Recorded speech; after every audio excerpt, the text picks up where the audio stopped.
In the first days of 1856, the guns of the Crimean War still thundered across the Black Sea. Europe stood restless, torn between the hope of peace and the shadow of empire. From London, the illustrated news reflected on the mood of the continent, a weary world longing for calm, yet chained to the pride and ambitions of its rulers. And now, the article begins. Peace is not likely to herald in the new year. Fortunately for mankind, peace is always possible. But, unfortunately, it is not always probable. If we survey, at the close of 1855 and the commencement of 1856, the indications, whether they be slight and nebulous, and of the character which statesmen and diplomatists can understand and appreciate, or of the broader and more palpable cast which appeal to the comprehension of plainer men, and of the multitude in all countries, we shall come to the conclusion that the nations are not likely to sheath their swords until the war has assumed much larger proportions than it has yet exhibited. Proposals of peace have been submitted to the Emperor of Russia, not by the Allies, who rely upon their might no less than upon their right, but by that great and vacillating power which detests the war, but detests still more strongly the necessity of taking part in it.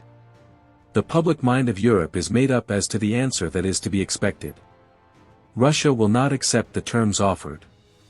It did not need the insulting interpretation of the famous third point of the Vienna conferences, which has just been notified by the Russian government to its diplomatic agents, to convince the public that the Tsar has not yet come to his senses, and that coercion, stronger and more continuous than he has yet suffered, and defeat at the north as well as the south, at Kronstadt as well as at Sebastopol and Kinbun, were required to bring him to a humble and a wholesome state of mind, and to a sense of his true position.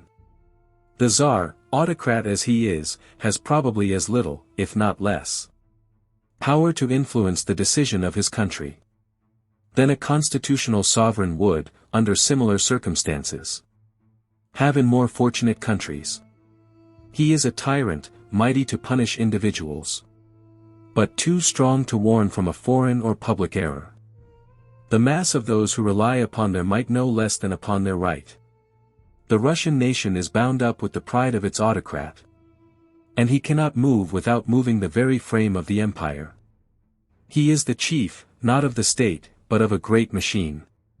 A machine on which he may safely ride, if he will conform himself to the law of its movements, but which will inevitably explode and cast him from it, a wreck, if he attempt to give it too suddenly a direction contrary to that in which it has received a powerful and long-enduring impetus. He has been beaten and humiliated, but the defeat and the disgrace have not been sufficient to make resistance hopeless. He is still strong and has many chances in his favor. They may not be of a nature to promise him the ultimate victory, but, as he speculates not simply upon the strength of his armies for aggression or resistance, but on the chapter of accidents, on the disunion of his foes, on the conversion of neutrals into allies, of secret friends into avowed supporters, and upon the events of Asia and America, no less than upon those of Europe. He is content to try the fortune of battle yet a little longer. The world can scarcely blame, though it may deplore, this policy. It is not alone necessity, but, considered in a Russian point of view, it is worldly wisdom which dictates to the Tsar the rejection of the terms which Austria has offered. By far the greater portion of the blame of his refusal must be transferred from his shoulders to those of the two great sovereigns of Germany. Had they been bold and wise, had they cordially united their armies with those of the Allies, had they told the Tsar, in language not to be mistaken, that his refusal of peace would involve immediate war with them, the Tsar would have had, in the eyes of his subjects and in those of the world, the excuse and the pretext for that dignified and timely surrender which he now wants. Had they been honest, and aided with their strong right hands, the cause to which they gave the cowardly support of their fair words and their secret conscience. Peace might have been long ago restored. Upon Prussia and Austria lie the guilt and the responsibility. A guilt that will not wipe off, and a responsibility that will too surely be exacted. On Prussia more especially sit the shame and the crime of all the unnecessary misery and ruin that will yet track the progress of this devastating war. In times of national perplexity and peril, the weakest king is the worst, and infinitely more to be reprobated for the mischief he causes than the boldest of the bad sovereigns who ever disgraced a throne.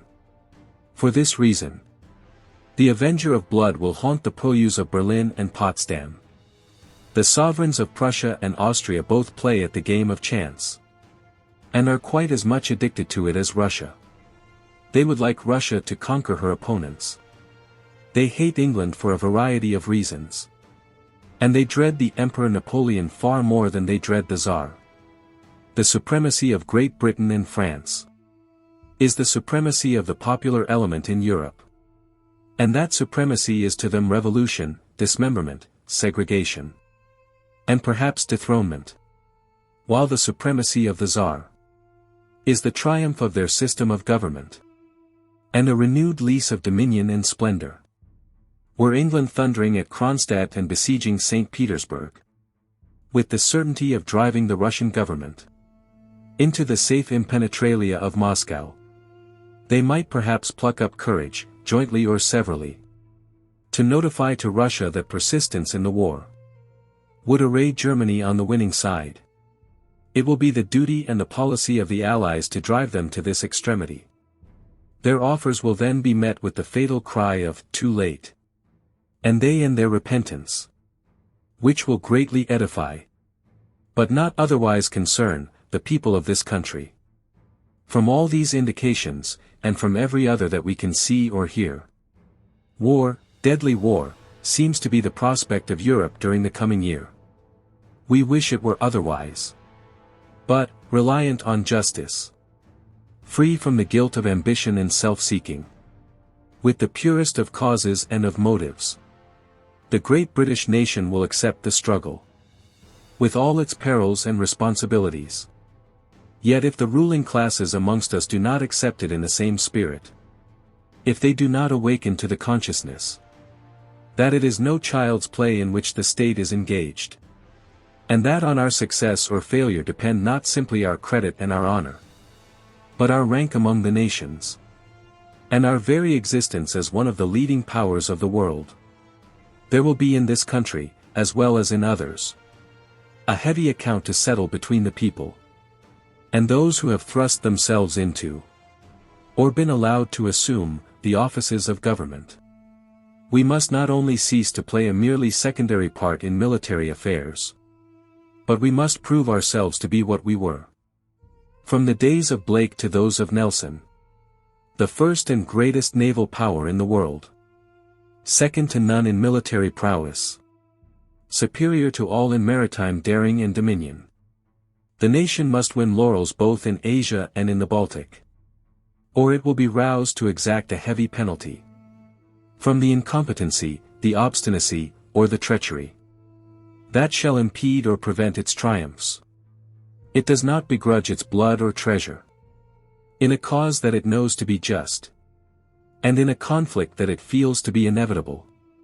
But, being itself in earnest, it expects that those who govern in its name shall be in earnest also.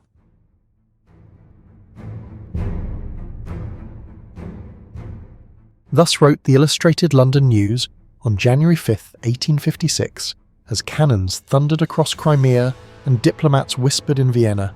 Their words captured a Europe on the brink, tired of war, yet unable to escape it.